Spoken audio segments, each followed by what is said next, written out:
Hey everyone, welcome to Code with Bill. Today we're going to make a Scratch mini game, Snake. First, let's prepare the assets together. Ready? Let's get started. Oh, by the way, if you don't want to draw everything by yourself, no problem. You can find a link right below the video and just skip this step. Okay, let's open Scratch. We don't need the cat today, so click the X in the top right corner and delete it. Now let's use a sprite from the library. Click the cat icon to open the sprite library and choose the ball sprite.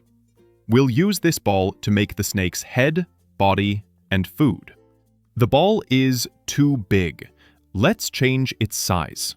50 looks about right. Next, rename it so we have the snake head.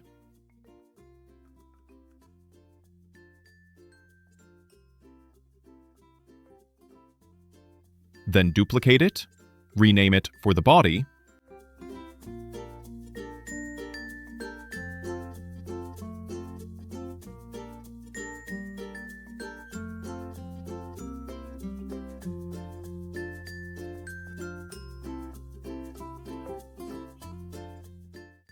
duplicate again, and rename it for the food.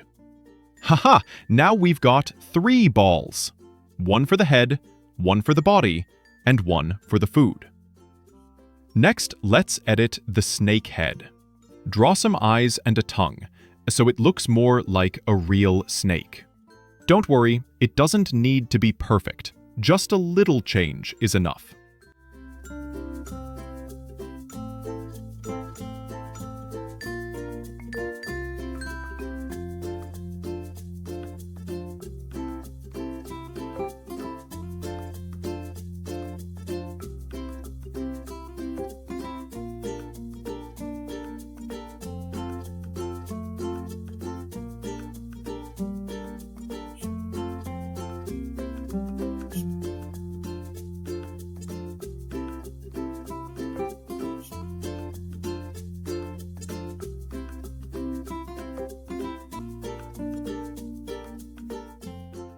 Awesome! We've prepared the basic assets. Now let's move on and start coding this snake. Now that we've prepared the assets, it's time to start coding. Our goal is simple. Use the keyboard arrows to move the snake's head up, down, left, and right. Let's get started. First, add the green flag block. When we click the green flag, the program begins. Next, add a forever loop and put a move block inside.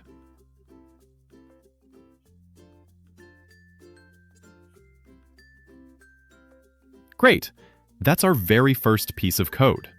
Click the green flag to test it, and wow! The snake head is moving. But right now, it only moves to the right. So next, let's add direction control. We'll use the arrow keys to control which way the snake head points. Add another green flag block, then use a forever loop together with an if-then block. This way, the program keeps checking which key is pressed.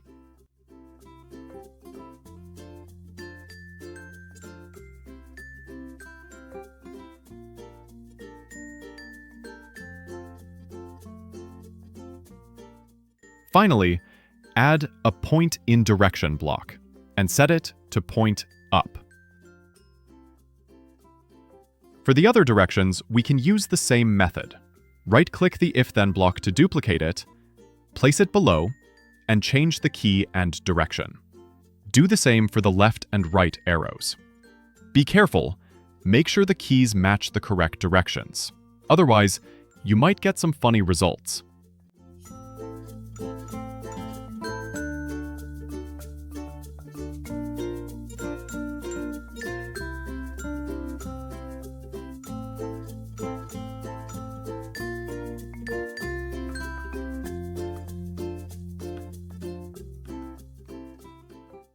Okay, let's test it again.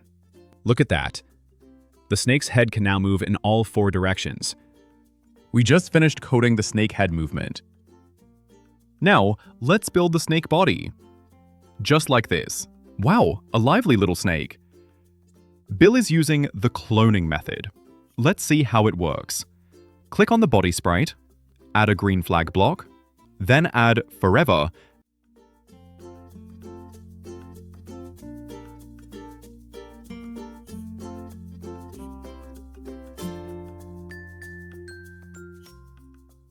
Create clone of myself.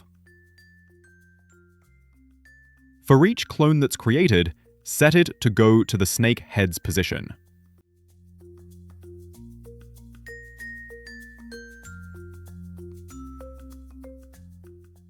Now, click the green flag to test. Haha, look at that! An endless snake appears. Does yours look like Bill's? But wait, how do we control the length of the snake? Let's fix it together. From the control section, add a weight block. This controls the timing of each clone. I'll set mine to 0.2 seconds. You can try different values yourself. Okay, click the green flag again. You'll see the cloning speed is slower, but the snake body still keeps growing longer. The solution is simple. After a certain amount of time, delete the clone. This creates a dynamic balance. The snake body looks perfect. Click the green flag and try it. Haha, the snake body issue is finally fixed. But wait, did you notice? There's still a little ball showing on the screen. That's the original body sprite. We forgot to hide it. Here's how we solve it. Go to the looks blocks and set the body to hide. Then, when a clone is created, add a show block so only the clones appear.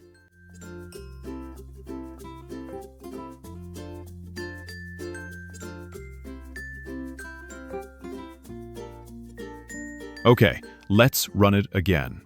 Wow, perfect. Now the snake's movement works just the way we want. That's a big milestone. Go ahead, give yourself some credit. And if you're enjoying Code with Bill, don't forget to like, subscribe, and share this with your friends so we can keep coding together. See you in the next video.